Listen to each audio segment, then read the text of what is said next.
les points de la prière mooy 16e siècle 17e classicisme yaa may fàttali sama kuuru kii. xëy na kaay ne ñu rhétorique ko fii. ñu rhétorique ko ndax rhétorique bi dafa dof waaye laata ñuy yóbbu ci dugg ci wax ju neex ji. ak taalif gi. waaw. ñu ñëw ci tolluwaay réew mi borom yi bëgg rey. dëgg la de. te bor nag am wax ju bari. dëgg la de. foo fekk ko amee bor yu bari doo ko dégg muy wax de. kuy liggéey ak kuy ñun nag billaay kuy liggéey ak kuy xëy di wax. mënuñoo am résultat. très bien ba yàlla fay wax bàyyi jëf. ñun nag suñu bor yu bari ñun rek ñoo fi amee bor nga ñuy dégg ñuy wax fu ne ku am bor sax da daan laaxatu. ku amee bor ñu dem lépp. waaye ñun dañuy leb di leb ba pare boole ci wax ju baari ak xatraay mi ngi ni Sénégal amati na défaite le Sénégal encore dégradé par Standard et Poor's mais léegi ñun gaal gi kañ lañ koy fàtt gaal gi bët ne fu ne. ñoo ngi nii de bor baa ngi nii man gaal gi bëggoon noonu sax ba pare bor yi di wàññeeku ñu ne waaw waaye gaal gi bët na ñuy gën di suuf. tribune yéene kaay nee na wax fa dëgg Diomaye génn wax. waaw réew mi te ñu kaa jox ab lébu. très bien. comme problème bu gàll kay. Asma. waaw sa jëkkër ji war nañ ko kii jox. waaw ñun bu ñuy am gouvernement boobu. comme gaal gi taxawagul yeneen ñu njëkk waaw ñu la république lébu 1700 lu 1700 et quelque. bi ñuy am gouvernement ñoom amaguñu gouvernement. buñ ñu ko joxoon rek dëkk bi neex. waaw boobaa géej gi dootul kaay. tribune yéene kaay ne Diomaye wax ñëpp dañ doon wax ne Diomaye kañ lay wax. président de la république kañ lay wax ci tolluwaay réew mi. président de la république ak sortie bu Ousmane Sonko bii nee nañ lu yëngu lu nekk la ko yëngal la ko ëpp doole. te nag Sonko dafa yëngal ci génneen gu mujj gii. Diomaye génn na doo dolli prane diw si pommade bàyyi mu sedd def frotté boobu ma waxuma. L'indépendance des décisions au cœur des préoccupations citoyennes en tout cas Diomaye plaide pour l'indépendance de la justice il nous faut donc tenir notre promesse de gestion transparente loolu moom moo ko xamle fu mu nekk nii moom wàllum justice moom Diomaye nee na tëddee ñaaxaanaay rek yaakaar ne bu tëddee ñaaxaanaay amee nag kon ña sa kaso bu ñu si bëri dinañu génne ñi sa bëri kon am nañ xel mu rafet ni kon dinañu génne parce que am na duñ fa duggee noo xam ne ni daa xel tey nag wax fa dëgg kii nga xam ne nag moom moo di njiital gëm sa bopp lay jàmbaar génnati na aatuma réeroon feeñ na Bougane Gueye Dany waaw lu mu wax. dafa posté rek. nee na la moom gëj naa génn sax wax mais day posté rek la mu posté ngi dérive autoritaire Bougane tire sur la sonnette d'alarme na jot na nag. sapeur pompier ñaata la 18. police mooy 17. mooy 17 bu dee États-Unis 911.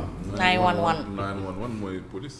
mooy police ñun Bougane bës na ci 18 ne leen alerte SOS jot na lii mënta te continuer Pastef transformé en parti État ne cherche plus à construire un débat démocratique Bougane mooy wax mais à imposer le silence par la force lu ñu doon waxal Macky Sall réduire l'opposition à sa plus simple expression. mu ne nii nag mi ngi nii nee na ñi fi nekk moom dañuy imposer le silence par la force noppi rek muut ba moot. fi kay mott am fi kasam ba critique. baalamu kasa bi. Le projet est clair. Faire taire au lieu de répondre. Effacer au lieu de débattre. C'est une posture lâche. du samay kàddu nag Diomaye mooy wax kii Bougane mooy wax de. lii nii nee na. Faire taire au lieu de répondre maanaam. tontu. bëgguñu ko. da ngay noppi. waaw. te bëgguñu ndax bëgguñu te tontu. ñoom duñu tontu. waaw ndax bëgguñu tontu. Effacer au lieu de débattre. dama lay pousse fee.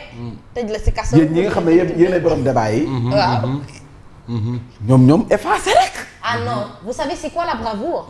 C'est le fait d'accepter de répondre au lieu de faire taire parce les gens. que nit ki boo waxee da nga koy C'est ça la tontu bravoure. xam nga ne Bachir Fofana la ko yóbbu sa kasa bu fekkoon tontu woon nañu rek jël. mais yéen balaa ngay tontu da nga am argument ñii amuñu bilan waaw mais lan ngay tontu. mais Bachir Fofana lu ko yóbbu fee tontu mënoon na nekk solution bi. mbiru boto doo tontu rek. li nga wax ñu nekk dal xibaar bi nga joxe baaxul. da ngaa jóg mais joxe la bonne nouvelle. mais man maa laaj seen benn ndaw. ko lan ngeen fi réaliser à part projet Macky Sall yi ngeen di inauguré mënu ma tontu ba tey mu mer jug dem xam naa peut-être lii la rek. xam naa loolu waa ji l'affaire va être portée devant te dama timide da ngay romb ci mbedd yi sax damay dawal sama oto keroog si di génne nii rek am benn kooku xam ne otaan man sama oto lu muy bon yëpp maa tane oto sama tane ba sam ma rek wàcc vitre bi sa xol bi dina dagg. loolu may def si ñoom. maa sama jabar bi daal samay doom kër mu ne ma ne nii xool ko mi ngi màgget nag. sa xol bi dina dagg laa la wax. ma taxaw di ko xool ma nekk waaye yow. waaw mais dañuy dama naa fi ne ci. waaw parce que ku amul argument day mer. loolu ko jàng ci psychologie quoi loolu. ma ne ko waaw man nu ma def. waaw ba sama xol di dagg. très bien. nekk dafa naa fi ne ji. waaw. Badara Gadiaga nag ñu yóbbu ko ca kaso ba su mandat de dépôt. coow lay avocat nee nañ fi ñu màtt ñu ko bàyyi de. du ma naa fi demal naa fi de. liggéey projet bi saf na saf. nee na affaire bi xoolal Nations Unies CEDEAO sa bañ ñu ko ci. Gane. xeex bi du fii de maître Oumar yu mooy wax nee na salfaañe ak ak yelleef doomu aadama si mbiru Badara Gadiaga gi lañ fi gis xeex bi nekkatul bu Sénégal Nations Unies CEDEAO Nations Unies ba dañ ko yóbbu fekk fa président Macky Sall. waaw mën na nekk. mën na nekk de. taximaan yi demee ba futu la ñu def nee nañ ñu ngi xaar verdict bi nag seen digganteex ñii nga xam ne ñooy taxi yi ngay jël ci application yi ñoom it mer nañ ñu de takku nañu taxaw waaw.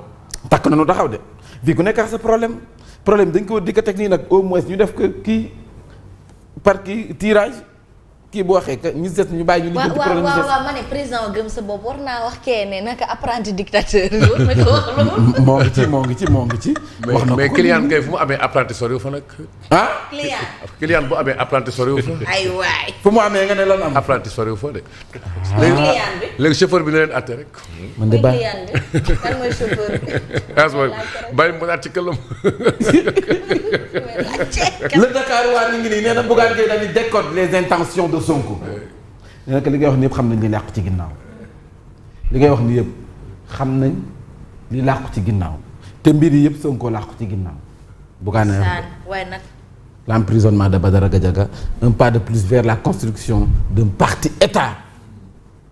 Bougane Gueye Dany décode les intentions de Sonko nee na l'opposant affirme que le mandat de dépôt donc servi aux chroniqueurs est une preuve supplémentaire de la dérive autoritaire qui est en marche mooy wax de Thierno Bocoum jël na ci wàllam ci mbir ma mi ngi nii Alioune Tine moom it répond à Sonko nee na ko une société civile libre ne fait pas donc allégeance au pouvoir Alioune Sonko tontu na ko.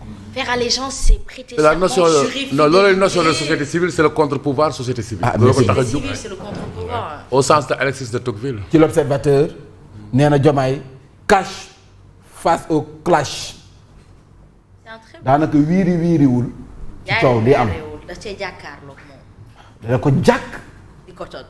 wax ca la mu cee wax les gens peuvent donc penser que j'ai des divergences avec le premier ministre mais non nous ne sommes pas en conflit diggante premier ministre ak président de la république soxlawuñu ci conflit te ndaje mii nga xam ne fa la ñu doon waxee wax ji foofu du place su wax ne fii dafa am problème wala fii amul problème remise fooy joxe ay conclusion dialogue kay doo fa boo fa nekkee naan di wax maax ki dañoo jote kay nit ñi dinañ gàddu conclusion yi te dem te xam ne foofu solution du fa dafa dul sax logique.